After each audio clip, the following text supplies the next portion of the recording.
Hello అండి, welcome back to my channel. ఈరోజు నేను ఈ వీడియోలో ఎడ్యుకేషనల్ ఛానల్స్ గురించి అయితే డీటెయిల్స్ షేర్ చేస్తున్నాను. సో ఈ ఎడ్యుకేషనల్ ఛానల్స్ గురించి ఇదివరకు కూడా వీడియో చేశాను, బట్ ఇప్పుడున్న రూల్స్ ప్రకారం కూడా చేస్తున్నాను అనమాట. సో ఫస్ట్ థింగ్ ఏంటి అంటే, ఈ educational related channels only views పర్పస్గా ఉండకూడదు. మెయిన్ అది. ఎందుకంటే జనాలకు ఉపయోగకరంగా ఉండాలి. అది మెయిన్ ఇంపార్టెంట్ ఇక్కడ.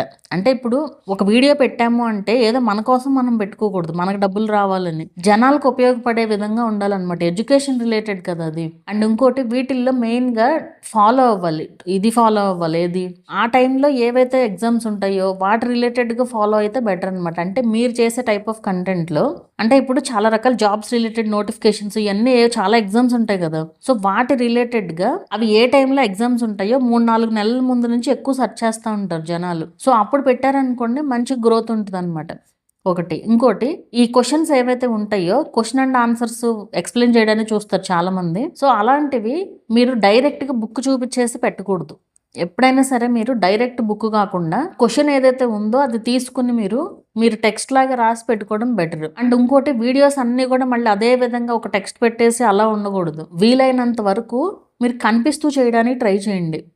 వీలైనంత వరకు కనిపిస్తూ చేయడానికే చూస్తే బెటర్ అనమాట. లేదు అంటే మీరు ఒక బోర్డు తీసుకుని ఆ బోర్డులో ఎక్స్ప్లెయిన్ చేస్తూ చేయొచ్చు. అంటే ఇప్పుడు కెమెరా ఇలా సెట్ చేసుకున్నారు కదా, బోర్డు ఇటు తిరిగి ఉంటుంది, మీరు చూస్తూ రాస్తూ మీ ఫేస్ కనిపించకపోయినా పర్లేదు కదా, జస్ట్ మీ బ్యాక్ కనిపిస్తుంది అంతే. సో అలా కనిపించినా పర్వాలేదు అనుకుంటే అలా ఎక్స్ప్లెయిన్ చేస్తే చాలా మంచిది ఒక రకంగా.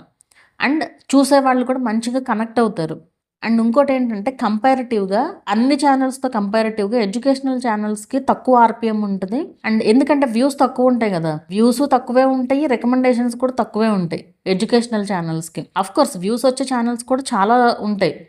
అదేంటంటే మిమ్మల్ని నమ్మాలి, వాళ్ళు మిమ్మల్ని నమ్మేలాగా మీరు వీడియోస్ ఉండాలి. నమ్మే విధంగా అంటే ఇప్పుడు కొంతమంది ఏంటంటే జస్ట్ వ్యూస్ పర్పస్ కోసమే ఏమీ లేకుండా ఊరికి జస్ట్ తమ్నేల్ మాత్రం బీభత్సంగా పెట్టి లోపలికి వెళ్తే ఏమి ఉండదు.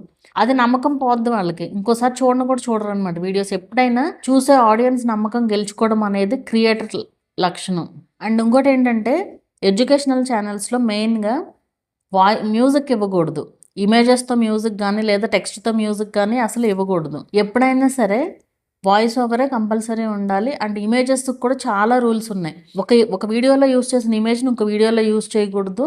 అండ్ ఒక వీడియో ఇంకో వీడియో చూడడానికి ఒకే రకంగా ఉండకూడదు. ఇలా రకరకాలు ఉంటాయి అన్నమాట వాయిస్ ఓవర్ ఛానల్స్కి అయితే. సో మీరు వాయిస్ ఓవర్ ఛానల్ కాకుండా మినిమం కనిపించడానికి చూస్తే బెటర్ అనమాట. ఈ టైప్ ఆఫ్ కంటెంట్లో బోర్డు మీద ఎక్స్ప్లెయిన్ చేయడమో, లేదా పోనీ మీరు కనిపించడం ఇష్టం లేకపోతే పేపర్ మీద అయినా సరే, బుక్లో అయినా సరే మీరు ఎక్స్ప్లెయిన్ చేస్తూ రాస్తూ ఎక్స్ప్లెయిన్ చేయాలి. అంటే రాసేసిన దాన్ని ఎక్స్ప్లెనేషన్ కాకుండా రాస్తూ కూడా ఎక్స్ప్లెయిన్ చేయొచ్చు అనమాట. అలా కూడా చేయొచ్చు ఎడ్యుకేషనల్ ఛానల్స్.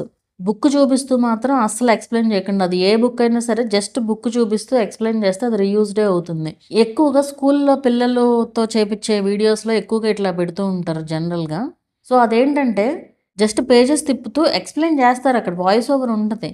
కానీ ఆ బుక్స్ని అలా చూపిస్తూ ఎక్స్ప్లెయిన్ చేస్తే 2 రకాల ప్రాబ్లమ్స్ ఏంటంటే, ఒకటి రీయూజ్డ్ అయితే, ఇంకోటి కాపీ రైట్స్ కూడా వచ్చే ఛాన్స్ ఉంటుంది. అంటే వాళ్ళు ఆ వీడియోని వాళ్ళ బుక్ని ఎక్స్ప్లెయిన్ చేస్తున్నట్టు కదా, ఆ పబ్లికేషన్స్ వాళ్ళు ఎవరైతే ఉంటారో వాళ్ళు కాపీ రైట్ స్ట్రైక్ వేసే రైట్ ఖచ్చితంగా ఉంటుంది వాళ్ళకి. ఎందుకంటే వాళ్ళ బిజినెస్ అంతా పోతున్నట్లు కదా, జనాలు కొనరు కదా బుక్స్ అన్నీ అలా పబ్లిక్గా పెట్టేస్తే.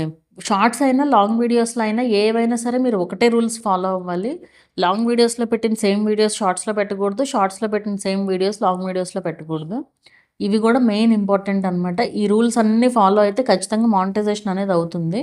అండ్ ఇంకోటి ఏంటంటే, రెవెన్యూ మాత్రం ఖచ్చితంగా అందరు దేంతో పోల్చినా కూడా తక్కువే ఉంటుంది. మెయిన్గా యూట్యూబ్కి వచ్చేది ఏంటంటే ఎంటర్టైన్మెంట్ కోసం వస్తారు జనాలు. అక్కడ కూడా చదివే అంటే కష్టం కదా. ఓన్లీ కావాల్సిన వాళ్ళు మాత్రమే చూస్తారు. అంటే అందరూ ఇట్లాగే ఎంటర్టైన్మెంట్ చూస్తారని కాదు, కానీ కంపారిటివ్గా తక్కువ ఉంటారు ఎడ్యుకేషన్ రిలేటెడ్ చూసేవాళ్ళు.